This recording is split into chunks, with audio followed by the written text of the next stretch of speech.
Hello, welcome everyone. I'm John, one of the co-directors here at Cove Street Arts, and off camera here we have Kelly, the other co-director, and we want to welcome you and thank you for joining us for our first artist talk post-COVID lockdown.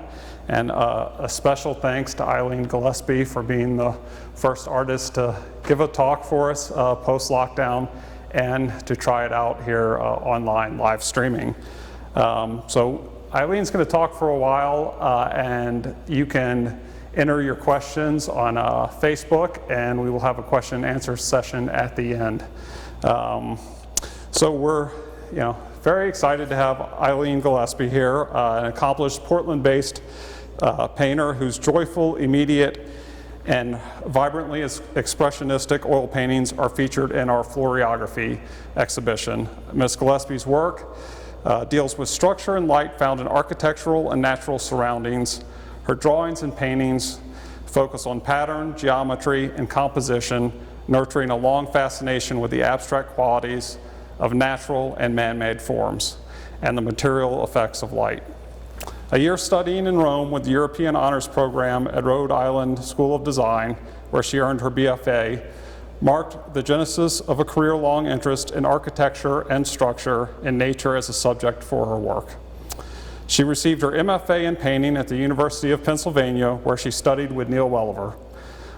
Ms. Gillespie's awards include a visiting artist position at the American Academy in Rome, a residency at the Malay Colony for the Arts, and a fellowship at the Carina House on Monhegan Island here in Maine. She is the recipient of a 2004 Artist Fellowship from the Massachusetts Cultural Council. She has exhibited in numerous solo shows in Boston and Maine, and many group shows throughout the Northeast. Her work is in the collection of the Boston Athenaeum, Fidelity Investments, Wellington Management Company, Mount Sinai Hospital, and the Hertz Corporation, among others. And with that, we'll turn it over to Eileen Gillespie.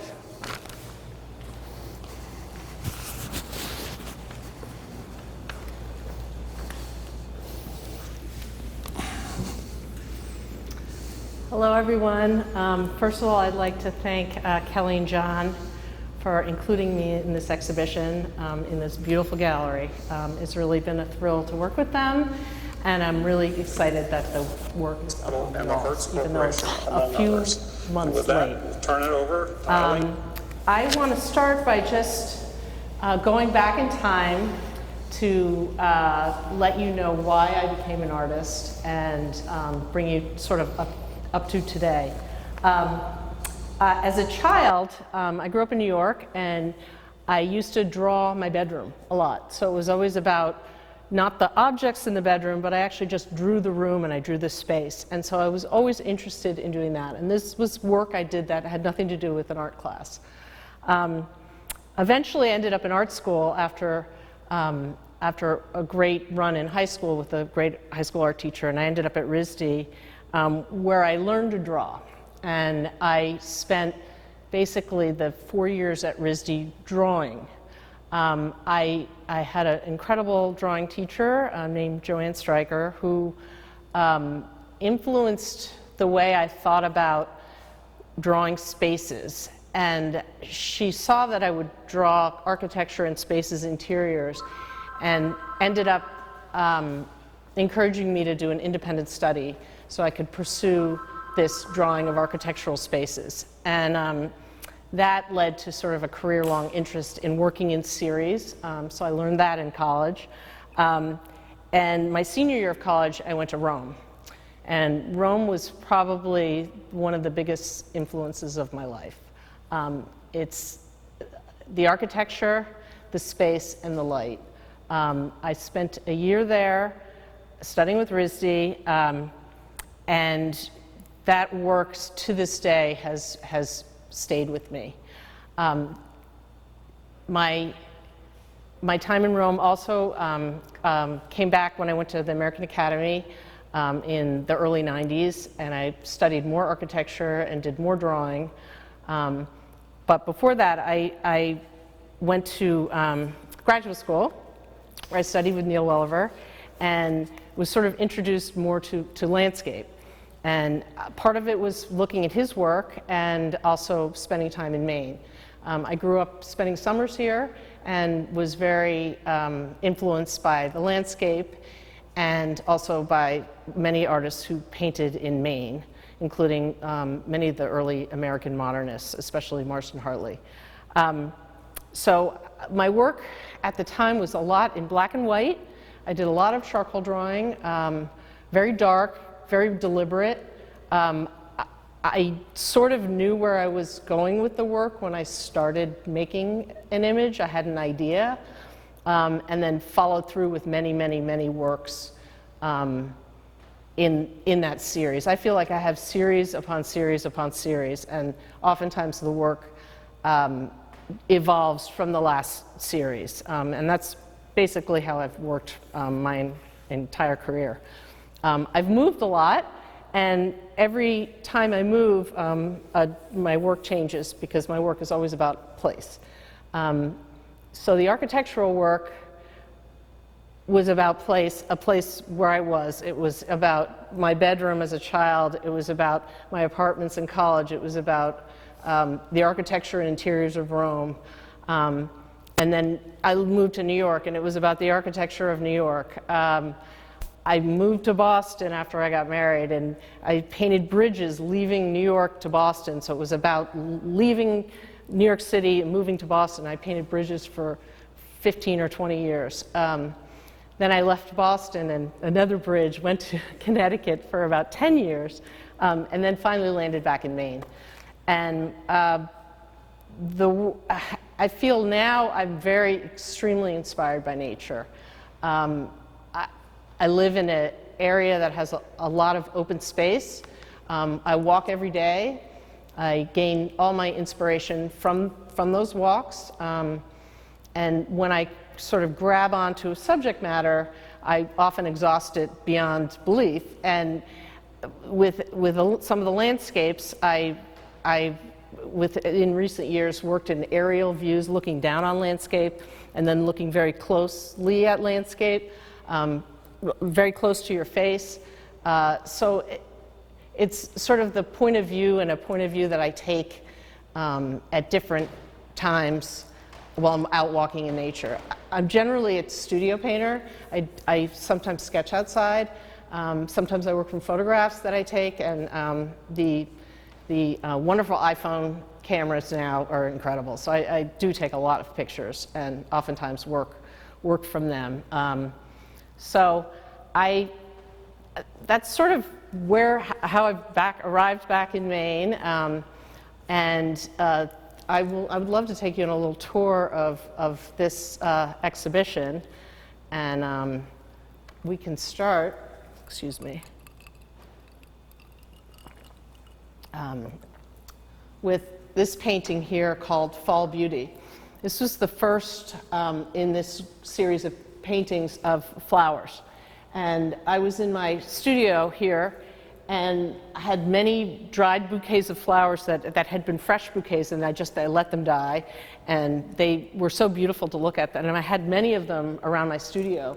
And finally, one day I started painting them. And this was the first painting that I did from those dried out bouquets. And what I loved about this painting, and I felt like I was grabbing onto a new, not just a new subject, but a new way of looking. I brought the work into my studio, so I wasn't looking outside on my walks, which I take every day anyway, but my subject was literally right in front of me, and it just opened my eyes, realizing that I have an endless subject, and every week or every month I can get new flowers, and it is a total endless subject. I love the materiality of paint. As I said, when I started making art, it was more about drawing and the immediacy of drawing. And I feel like with this body of work, I'm bringing the drawing into the painting. And it's very immediate. And I work all over the canvas. And these are not large canvases, but I work all over, generally wet into wet. They can be painted very quickly. I can go back in over and over again, but usually when I do, I work on the whole canvas at the same time.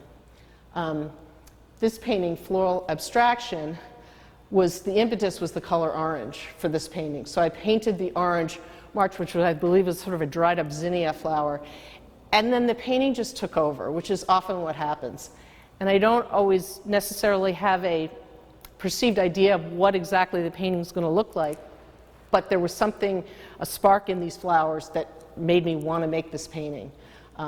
This to me has sort of turned more into a landscape, which I'm thrilled about, and I'm very happy to let that happen, let these happy accidents and intentions and marks that I make, and sometimes I leave them and sometimes I don't, happen.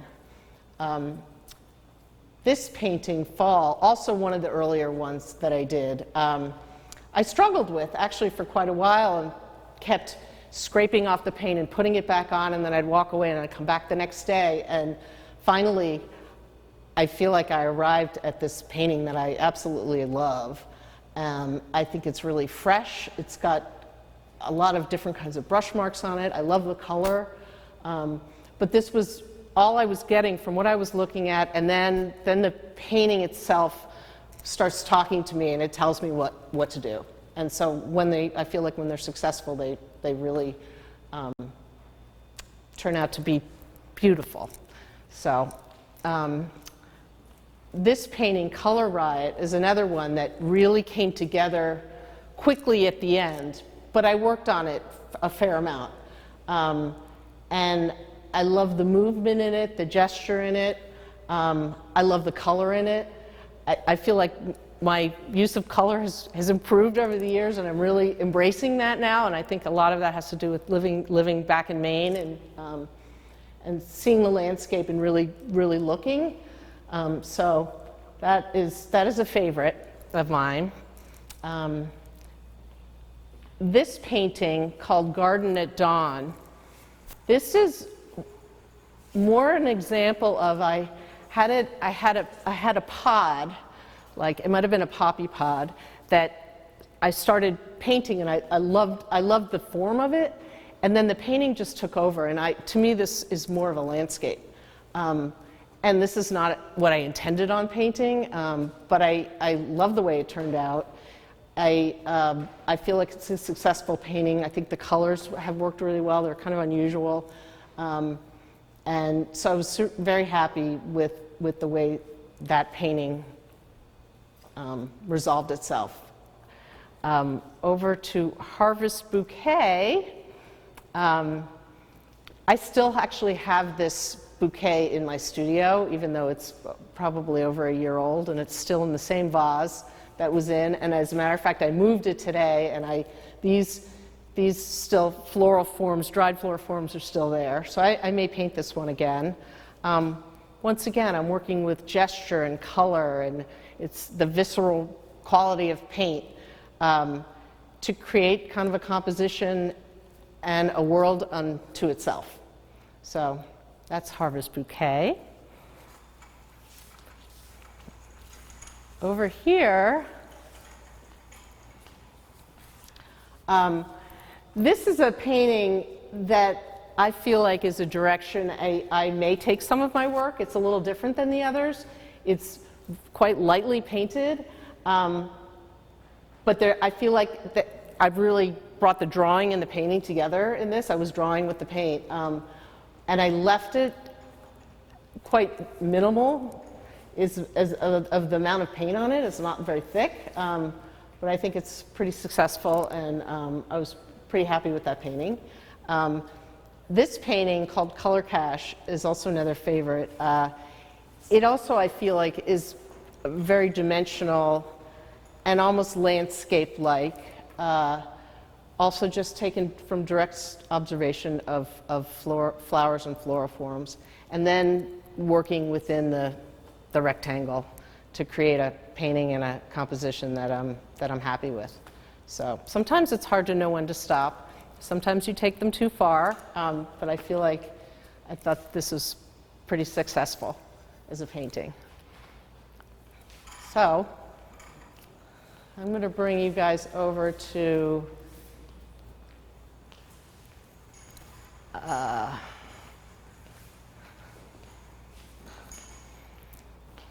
Crescendo. So this is my Crescendo. It's a very large painting, 5 feet tall. I'm extremely happy that I'm painting larger again. So this is sort of a new direction that I'm going in, because I feel like it's extremely gestural. All my drawings used to be quite large. So this painting also inspired and by direct observation of looking at floral bouquets, but I've taken it to another level, and this is what I ended up with. So I don't know if you guys have any questions for me.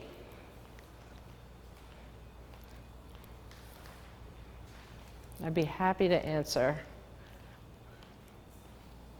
Here's a question, Eileen. Who are some of the artists that have influenced your art practice?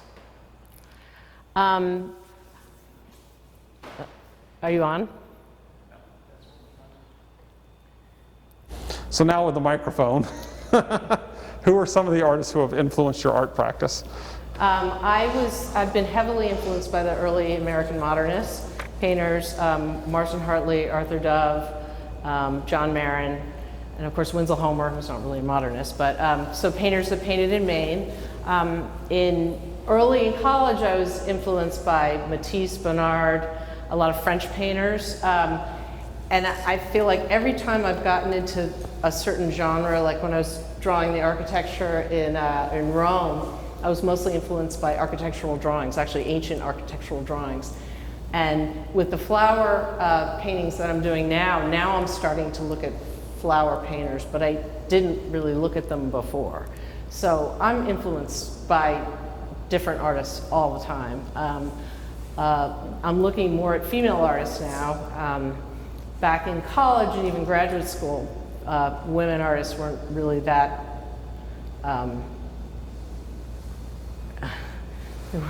they weren't being shown very often, and they certainly weren't in a lot of the art history books.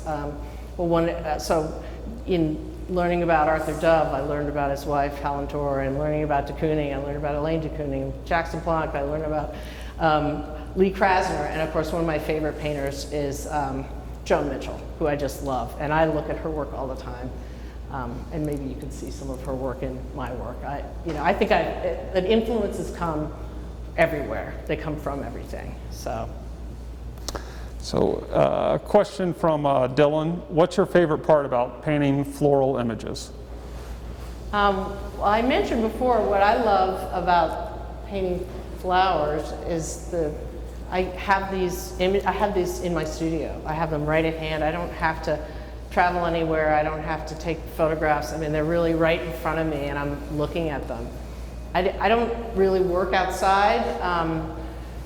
I don't work on plein air at all. I mean, I have, but I generally don't. I'm really a studio painter, so having this subject right in front of me at hand is fantastic. So it's easy. And here's a question from Mary Ann. Do you only paint in oils? I paint in watercolor as well, but I don't paint in acrylic. So I paint in oils, some watercolor. I do a lot of charcoal drawing and a lot of pastel drawing. Drawing is a major part of my practice. I draw a lot. But I also, for me, drawings are not preparatory studies for paintings. They're their own unique works of art, and I've always felt that way. I mean, sure, I'll do a sketch, but when I make, a drawing or a larger drawing, it's a work of art, and I may make a painting from it, maybe, but hardly ever. It's its own thing. Well, that sort of leads nicely into the next question, which comes from Robin. And her question is, how long do paintings take you? And I think you could sort of draw in a little bit what you were just talking about in your process, and whether you start from a study or not, and whether you have multiple paintings going at once, or you focus on one, or sort of what your process is. So my process, oftentimes I will start by drawing, and it's a way of loosening me up. But then when I start painting, I generally work on one painting at a time. And often I'll work from small to large as I go through a series. But occasionally I'll also just throw one back and do a smaller painting. I feel like the small paintings are sometimes harder than the large paintings, actually. They almost take longer, believe it or not. And maybe because I'm looking at them, and those I may put aside and come back to. But generally, one painting at a time. So I like to work wet into wet, too. I love that. Just the way the paints mix on the canvas, and I just love the physicality of paint. So. And then looking at the variety of work in the show, I think it sort of answers this question already, but it'd be great to have you talk about, you know, to what extent your palette is drawn from nature or sort of your own invention, or the combination of the two. Definitely a combination of the two. With this particular body of work, the color is in front of me, but once I get the painting going and moving, it may need another color, and that's the painting's telling me it needs another color. I'll experiment with another color, and I may scrape it out or put it back in. So there's a lot of push and pull, but it starts with an idea. But these paintings, I'm not sure what they're going to look like at the end when I start the painting. So, and sometimes they fail. I mean, I scrape them down and put them away, and you know, we'll pull them out later and start another painting. So. And what are you currently working on? Are you still flowers, or I'm still working on flowers. So this group of work left my studio pre-COVID, and COVID happened, and I've just been continuing to paint in this series. It actually was fantastic because it gave me an excuse to go to my favorite local farm, Broadterm Farm, and pick up flowers every week.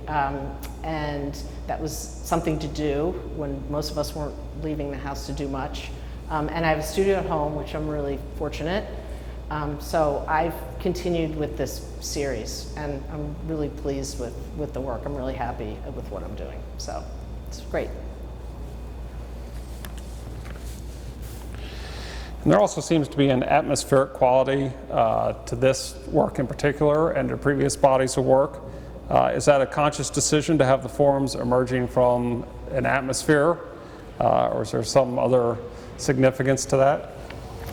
I think it's just the painting taking over, honestly, and I'm influenced by things like weather. I mean, I'll do a painting of fog, or I may have even, I don't have any paintings here, but there are flowers in fog because it's foggy outside, and I'm still in my studio and I'm looking out the window. So, and mood can come into play. I mean, all outside influences can come into play when I'm making a painting. And even in the fall when I started this, I was so happy to have a subject that to me seemed light, but it doesn't have to be light because there was just so much turmoil going on in the world. So this has been a really, really therapeutic and wonderful subject for me to work with. And sorry if you already covered this, but question, are all of these painted essentially from a still life, from actual flowers, or are any of them pure inventions? No, they're all starting from flowers, but then they become pure invention after that. But that's the impetus, that's the start. And with all my work, it starts with something. I'm hanging the paint on a subject always, so.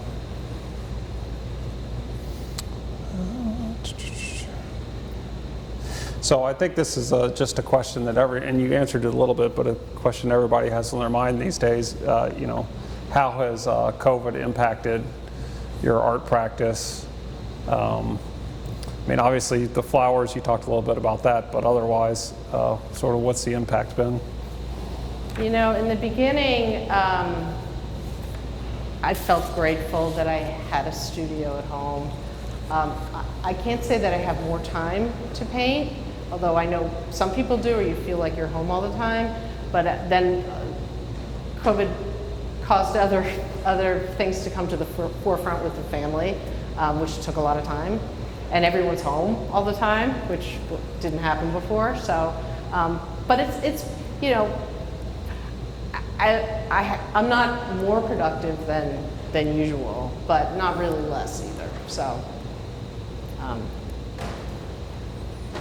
And did you find it impacted how you actually approached painting, or was it just a matter of sort of time and finding the time to be in the studio?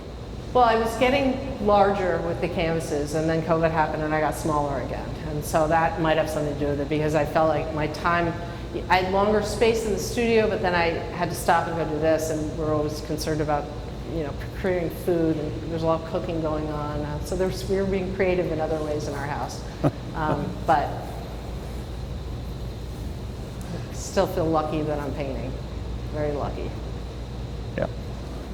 And are things, if things started to return to normal in terms of your studio practice, or is it still, you still feel the same time limitations? And No, I think things have started to feel pretty normal, actually. yeah. So, which is great.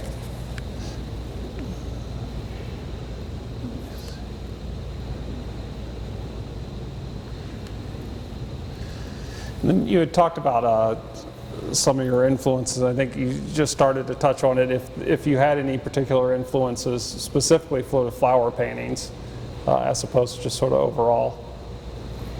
You know, when I started painting flowers is when I really started looking at other flower painters, honestly, and because that was not something that necessarily interested me that much, but I definitely looked at some of the French painters that I hadn't really looked at in a long time. I looked at Matisse for sure. I always look back at Joan Mitchell whenever I'm slinging paint around. I want to look at her work, and she painted flowers. So yeah, you know, and it opens my mind. And there's a lot on Instagram. I'm looking online a lot and seeing a lot of people's work. There's a lot of color out there in painting right now, which I think is really interesting. So a lot of figurative work too, actually.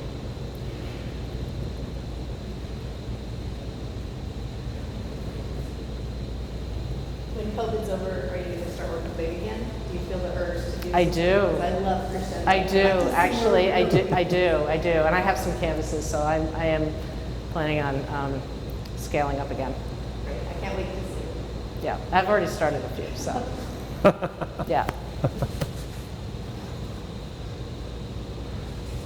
I found it interesting, you had mentioned that you often find it more difficult to do the small paintings than the big. Is that a matter of it's more difficult to get the composition, or there's sort of less room for error in a sense, or sort of what is it?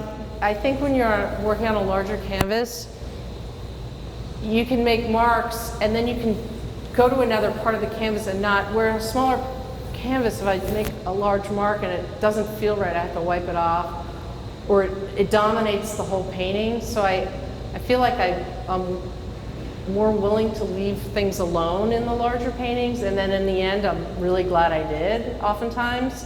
And sometimes the smaller work, if you make a bold statement and I'm working with multiple brushes and multiple colors all at the same time, it's sort of easy to destroy, actually, because it's small. So that, it happens. But then you can scrape them off and put them away and come back and work on them later. So that definitely happens. Do you feel like the colors, and some of the colors are really amplified, and do you think that is more in response to the actual flowers you're looking at, or more the mood you're in? I know you said mood impacts it, but are you capturing more of an emotion with the palette, or is it more visual, and as you said, what's emerging from the painting? I think it's more visual a little bit, but color can create emotion, and this painting in particular, I mean, some of the last marks I did on this painting are right out front, and they really made the whole painting pop. And that often happens in my work because I work all over. So if that last mark, I could destroy it with the bad last mark, and that happens. So I'm just thrilled when it doesn't happen, and when it's successful. So I paint a lot, so I have a lot of work. So this is, I'm very thrilled when things fall into place and are successful. And when it does, the pulse, they really. Oh, thank you. Thanks. So. And actually, I'm going to grab, I think, the one that's over here.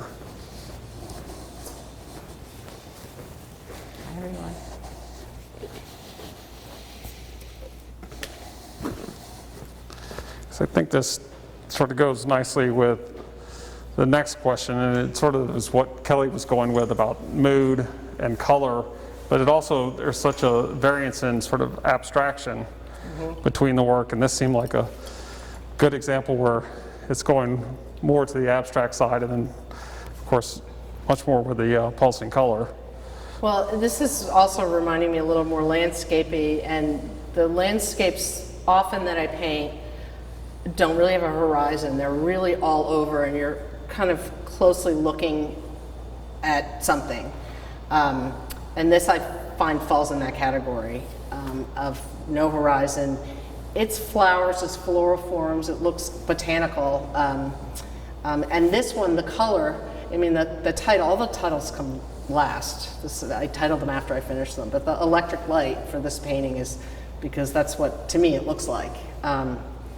But when I've done the aerials and looking down on the ground kind of landscape paintings, they're kind of more all over like this, which is, you know, this painting and the painting over there sort of have this all over abstracted quality, but you know you're looking at something. You think you're looking at something. That's at least what I think, and it looks like of the natural world. So.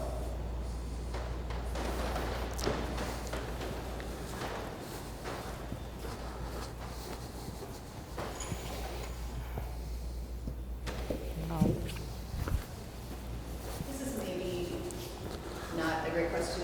I'm not sure I understand how, when you're considering aerial video landscape, are you standing on a higher ground and looking down towards, or are you looking at aerial photographs? And I'm sorry if that's No. So I did a whole group of aerial paintings. Some were from aerial photographs from airplanes. Some that I took from airplanes. Some were from Google. okay. I did some Google Earth. I printed some Google Earth images and worked on those. But I also think of aerial as literally, I did a number of paintings that are from my eyes to the ground, and some just look, it's 5 feet as opposed to 10,000 feet. So it just sort of depends. And a lot of my work has crossed from the micro to the macro. So sometimes I'm looking at something very closely and looking at the detail of it, and other times I'm taking a broader view, and that may be the more moody, sort of big forms and atmospheric light. So, and I'm interested in detail, I'm interested in form, I'm interested in light and color, and not always at the same time, but you know, these works I feel like are about gesture and color, and paint, and just making a good painting. I'm really interested in trying to make a good painting. So I hope you all enjoy them.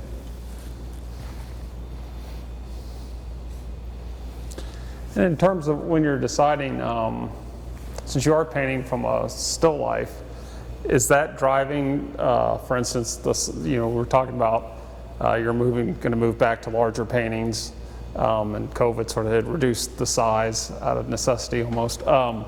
So is it what you're seeing in the still life that's dictating the size of the painting, or do you already have that sort of in mind? And No, I've been working not on a smaller scale for quite a while, but I have done larger paintings. I've done a lot of larger paintings. So I actually think this will be really fun to blow, because they'll be larger than life, rather than oftentimes you reduce to smaller than life. Whatever image you're putting on it is actually reduced, whereas with these flowers, if I blow them up, they're going to actually be larger than life, and I think that'll be really interesting. So, but like I said, I don't really know where the paintings are going to go, but when I really get into them, they help tell me the next move, where I should put this color, what color needs to be there. So. I think that's all the questions we've got online. Give it another second here. We're on a little bit of a delay. Okay.